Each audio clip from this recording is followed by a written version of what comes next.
I'm sure nobody will realise it took me 3 months to make this video. So I had a very good response to my last animated video, so I thought I'd do it again.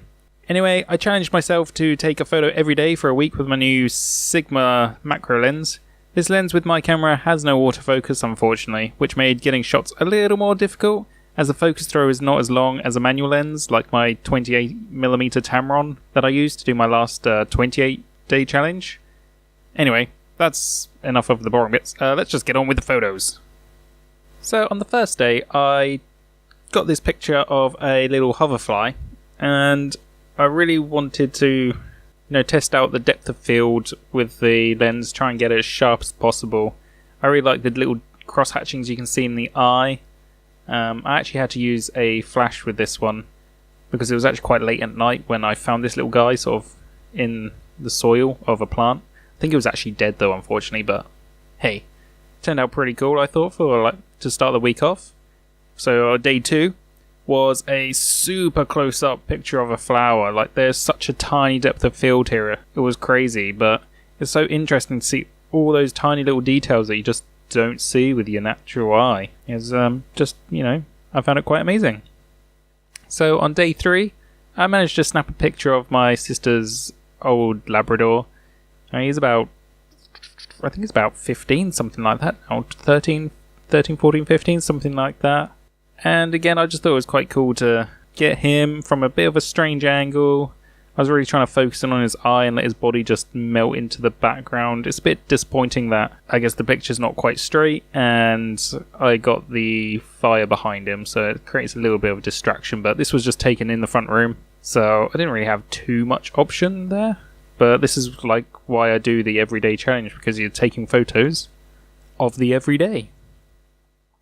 The 4th day, I took another couple of pictures of some flowers, not quite as close up as the first one, but you can still see quite a lot of detail. Being a little bit further out means you get a little bit more depth of field, and I also think I stopped the F number down so I got a bit more depth of field as well. So you can really see like the entire centre of the flower, and it's just something about nature I kind of like, especially close up. All the sort of patterns you can see is really quite amazing. Again, on the 5th day, I took another flower. I really like this one because the flower looks like it's got veins running through it. Well, I guess they are veins of the petals of purple in this particular flower. I'm not quite sure what this flower is called. Someone will know, but yeah, another flower. I just found this flower really quite interesting. And again, sort of an everyday thing. You're stuck sometimes. You're not always heading somewhere interesting every day. So we got another flower. And then what day was that? I can't even remember. That was day 5. So day 6, technically another flower, but this time there was a honeybee on the flower, and it was really hard to get a picture of this honeybee because, like I said earlier, my lens doesn't autofocus on my camera, because I've got I don't have the best camera basically, and it doesn't come with that autofocus feature for that lens. So it was really hard to get this bee as it was going from flower to flower. But I think I managed to do a fairly good job again.